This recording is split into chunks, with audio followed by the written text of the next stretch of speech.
everything you need to know about Pokemon Masters, from how to download, the items, battling, and just my general thoughts on the game as a whole so far.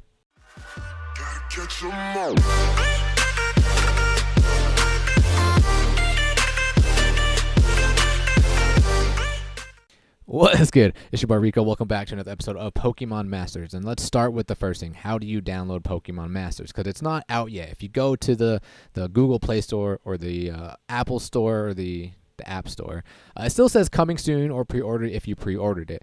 But if you have an Android, you can download the APK. Now, previously, you had to download the APK and the VPN to play the game, but now what I'm hearing is you don't need to play the VPN or use the VPN, and I've actually tested it myself. You do not need to use the VPN. So if you already have the game downloaded, you can play it without using the VPN, but some people are saying it could be a trap, so proceed with caution. And I'll show you guys that I'll actually open it up and play it without the VPN. But if you have not downloaded the APK, the link is in the description below.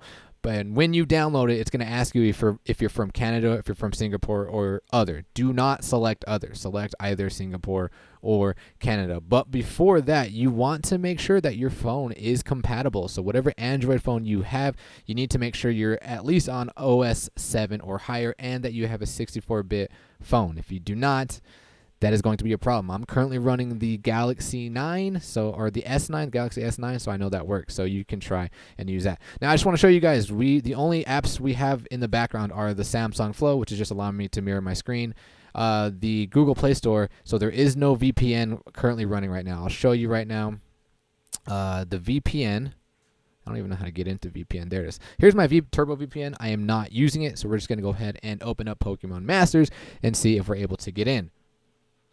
And just like that, the game is loading. Now, typically, when you weren't playing on the VPN, after just the Pokemon screen, it would go into maintenance. So we've already gone further than that. So this is confirmed that you can play the game without using VPN.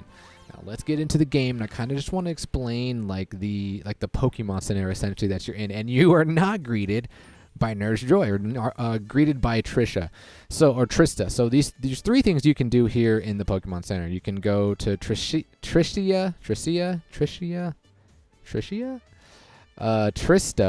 I believe these are sisters maybe, and Trinia. But you can all go through them just by these three buttons down below. So let me just confirm. If you go to Trista, she talks about the main story event, Sync Pair's training area, which you can just do from here. You can click on Explore. It shows the same menu. And then we'll also talk about this side, which is like the shop.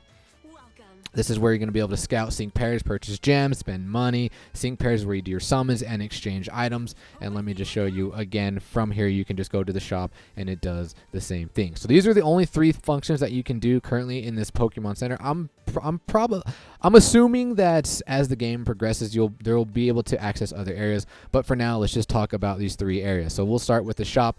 Like I said, this is where you can do your scouts or your summons. You go into this pair, and this is where you'll use your gems. You can do a single Sync Pair, or you can do the 10, but it costs 3,000 gems.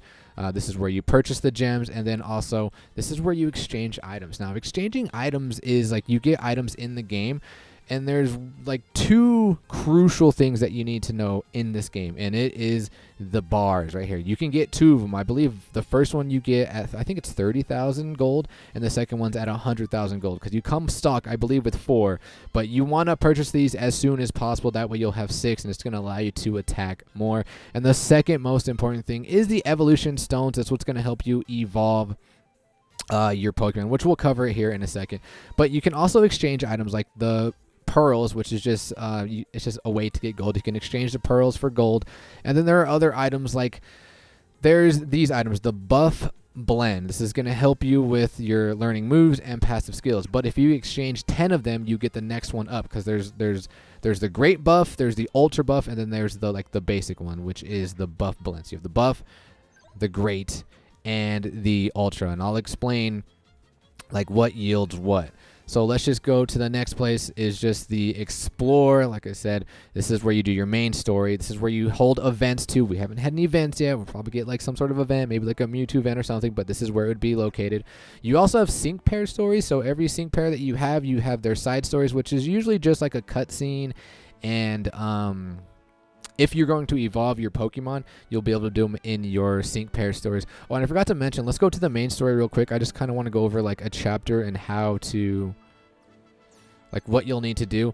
In the chapters, you have stories. Hold on, let me go to one that's like really... Okay, so here's like your chapters. This is how long they consist of. It's not very long. If you look, it says it's a story. You just go through a story cutscene. Here it says 2 battles. I want to preface this right now. There will be 2 battles that are going to occur.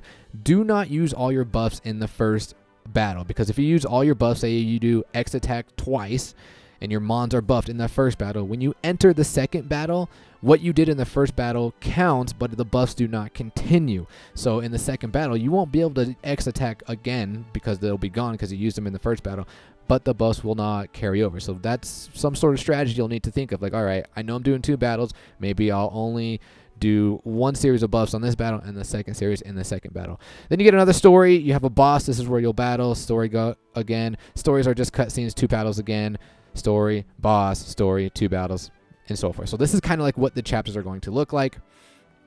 And then the training area. Training area you're going to need to utilize because you will get stuck at some point in the story, maybe around chapter 10, where you're going to have to grind a little bit. And here are all the trainings. And in the trainings, they give you rewards. Like the level up course, it's going to give you items. Like these are the books that are going to help you level up. This is the highest one, the gold book. And you can exchange like the lower ones to equate to a gold book, but you're gonna need these when you level up. So that's just how they go. The strike course, which is just gonna help these items, which is going to increase like your strike mons, your tech mons, or your pairs, and then your support. Level up super course. These are predicated on the sync pairs. Like they'll change daily. Like it's not always going to be Claire, and it's not always going to be I don't even know how to pronounce that. Sophocles, is that how you say that? And then the trading battle techniques. This is actually, I can't remember where you get this from. I think this is like chapter 6, but this allows, because your sync pairs are going to have a level cap. They're going to get to like level 30 or level 35. But after I think it's chapter 6, you get this, you complete it, it's relatively easy, and then you're going to be able to increase the level cap on your mons. So let's go over to the other side, the team. This is where you're going to be able to edit your team, level up your figures or your sync pair. So like right now we have Iris. Iris is at level 38, and you see this is where you can use your books. These basic books, they don't level you up that much, but the gold ones level you up a lot.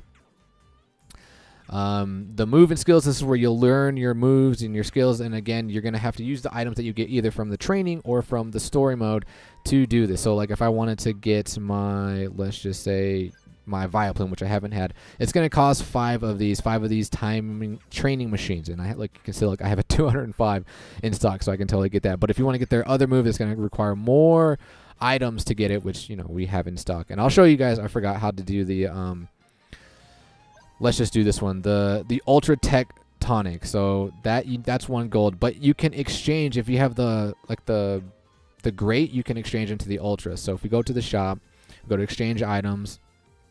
What was it? The tech. Nope, not that one. This one right here. So if you have 50 of the Great Tech Tonic, then that will yield 1 of the Ultra. So keep that in mind. But you will get plenty of these. Just when you're in the training, the higher level of training is the higher level of rewards you're going to be getting. So if we go into the tech, you'll know it'll have the basic, the great, and then the Ultra on the super or the very hard.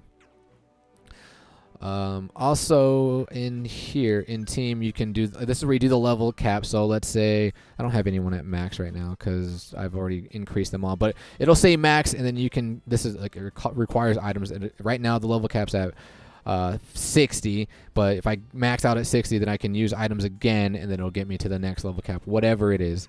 And the last but not least is the increased potential, which I believe this is where you get like your stars.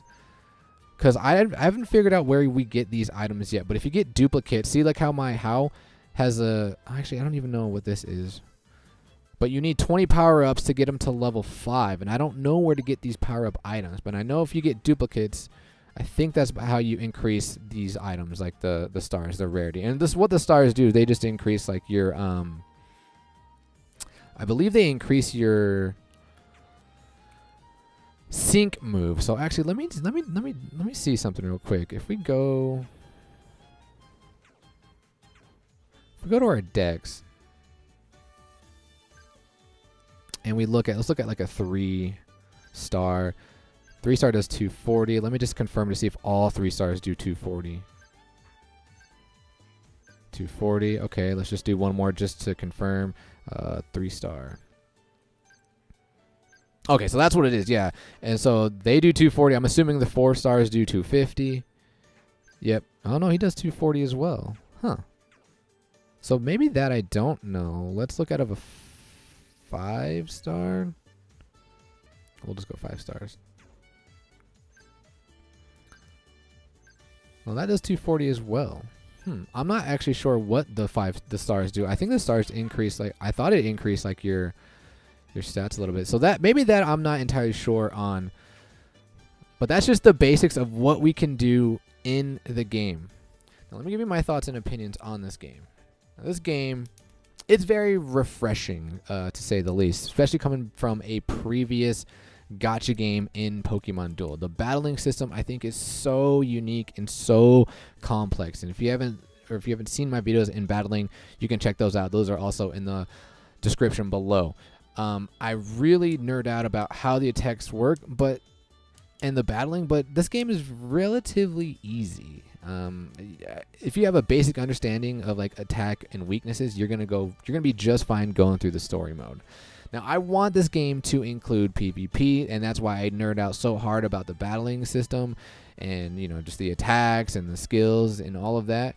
But I do not think we're going to be getting PvP for this game, at least not anytime soon, and let me show you why. I did come across this article. I don't know how reliable this is, usgamer.net, but what they said is they talked to one of the devs, and they basically confirmed they are not doing PvP. The developer behind Pokemon Masters confirmed that they won't do any PvP. This is because it wants Pokemon Masters to be more amateur-friendly, to put an emphasis on teamwork. And if you go down, this is what the dev says. And we want people to enjoy that side of the game. So since that has been the founding principles of this, we've decided that we aren't going to include something that we're going to try to have players pitted against each other, players, because that just wouldn't be compatible with the original concept. Now, I understand that completely, and that kind of makes this distinction that there really isn't going to be a pay to win versus free to play, because we're not going to be player versus player. So that's why I'm kind of thinking also, like, so why would they not make PvP if they want people to purchase the gems and get the sync pairs? I mean, granted, you know, when like Red and Charizard comes out, you're definitely going to want to get that, and there's going to be people who are going to wail, but it's not necessary to do the stories. I mean, they're going to add more stories to this. They're going to add more chapters. They're going to add plenty of events, but I think in the downtimes, if you've already completed the chapters, if you've already completed the event, what else are you going to do in the game? Just grind? Like, the grind is what turns me off, and that's why I would like to see a PvP, and I think that would increase the sales and people purchasing gems, because they're going to want to get the best figures to be the best in PvP. But PvP in gacha games has shown to kind of be a little detrimental because of power creep. So I don't know what's going to happen. Me personally, I will continue to play the game. I probably won't do much other than the chapters and the events. You probably won't see me grinding, spending hours, hitting auto. That's another thing that just turns me off. If you get to a high enough level, you can just auto the trainings, and that just turns me off. As a competitive gamer, I want to play against somebody else. I want to outsmart somebody. I don't want to just play against the computer. I don't want to play against AI. So my thoughts is the game is refreshing. It's very fun. Is very casual, but me personally, I'm a competitive gamer. I have a competitive background. I don't know how often I'll be covering this. Might be streaming it, but in terms of making YouTube videos for it, I don't know. So we're gonna cut the video there. Until then, ladies and gentlemen, as always, peace.